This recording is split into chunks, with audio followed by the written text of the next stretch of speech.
Rock Band is a game for anyone who's ever had that itch, that sort of just burning desire to become some kind of musician. It takes the guitar game, the karaoke game, and a drum game on top of all of that, and turns in one of the absolute best multiplayer experiences and one of the best party games you're going to find anywhere. The full Rock Band bundle comes with the game, a guitar controller, a microphone, and the drum kit setup. The guitar is a lot like the Guitar Hero guitars in that it uses the 5 fret buttons and a strummer. It's got a couple of little things like an extra set of fret buttons and an effects switcher, but otherwise it's basically the same functionality.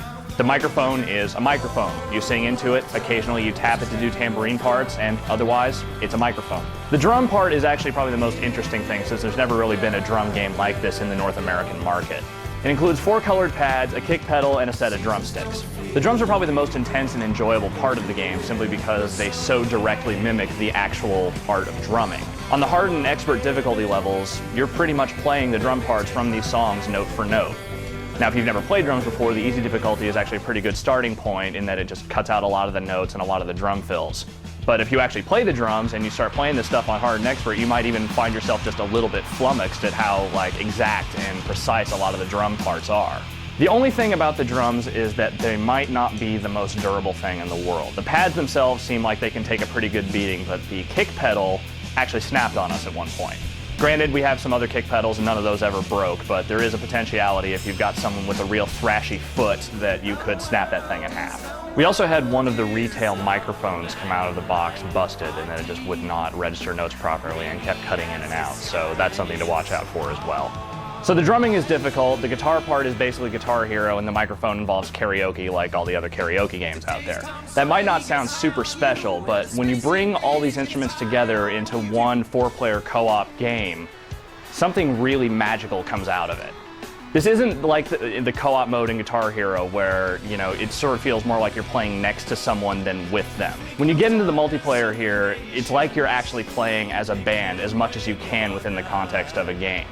The drummer really does drive the music. If you have a bad drummer, you're going to screw up everyone else who's playing. If you have a good drummer, you can lock into a really nice groove, and it just makes even playing the bass kind of exciting at times. And that really is the sort of driving ethos of Rock Band. It is all about the cooperative multiplayer experience. It's about getting as many different people as you can together and just rocking out.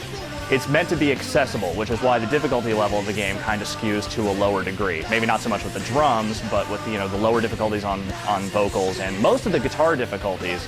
It's more about more people being able to play than it is about just extreme difficulty, which is kind of what the Guitar Hero series has become at this point. This feeling permeates the modes of the game as well. There's not really a real driving solo aspect to the game. There are solo careers for the guitar, the vocals, and the drums, but they're just the same kind of basic tiered career modes as in Guitar Hero. More interesting than that is the band World Tour, which is a 2 to 4 player cooperative career mode. You start out as just a basic scrub band with no money and no fans, and as you start to play gigs, you earn more fans, you get to travel around the world, get a tour bus, a jet, roadies, all the fun stuff that goes along with being in a band. The basic structure of the band World Tour has you starting out with just a couple of gigs and a couple of songs you can play. And as time goes on, you start to unlock more gigs, get more songs, and eventually start traveling all over the place and playing practically all the songs that are in the game. The one problem with that is that there aren't a lot of songs in the game. There are only 45 licensed tracks and 58 total, including the bonus songs. This does kind of make the mode sort of devolve into repetition, especially since there's really no end to the mode. Your whole goal is just to reach the Hall of Fame, and once you do, it just kind of keeps going. At least the track list is mostly really, really solid, and the vast majority of the songs are original master tracks from the original artists and not covers. There are a lot of big name hits in this game from bands like Smashing Pumpkins and Nirvana, the Ramones, Black Sabbath, David Bowie, and the like. Spans a lot of different genres, a lot of different eras of rock, and there's a pretty nice variety there. Even the songs you don't know, they're still fun to play. It's just that, when you're getting into some of the harder areas of the band World Tour mode, it's really difficult to kind of have these songs come in that you just don't know the vocals for or even have any sense of really what the rhythm is for them. The good news is that Rock Band plans to offer quite a bit of downloadable content over time. The only real bummer about the band World Tour mode is that you can't actually play it online. It has to be local multiplayer at this point.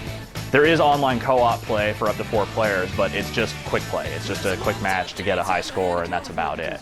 There is also some basic head-to-head play for each of the different instruments, but that's pretty standard stuff. It's fun, but not special. One of the coolest things about Rock Band is just the vibe you get from the game as you play. The whole thing really feels authentic in the way that it sort of presents the notion of you being in a band. Like, there's this whole character creation system that is a little bit goofy, but at the same time, all the outfits they give you are kind of awesome. Like, if you're way into creating a metal band, like, you can give them all these crazy gauntlets and giant pieces of armor and face paint and whatever kind of crazy crap you want to do. Admittedly, the barrier for entry with Rock Band is rather high. You need to be willing to pony up $170 for all the hardware and a game that is primarily very much multiplayer focused, meaning that if you don't have people you can bring over on a regular basis to play, it might not be quite as interesting. But if you do have the people to play with you, even if it's just one other person to rock along on the drums or the mic or the guitar, the game is just loads and loads of fun. As familiar as some of Rock Band's components might be, there's really never been a game quite like this one.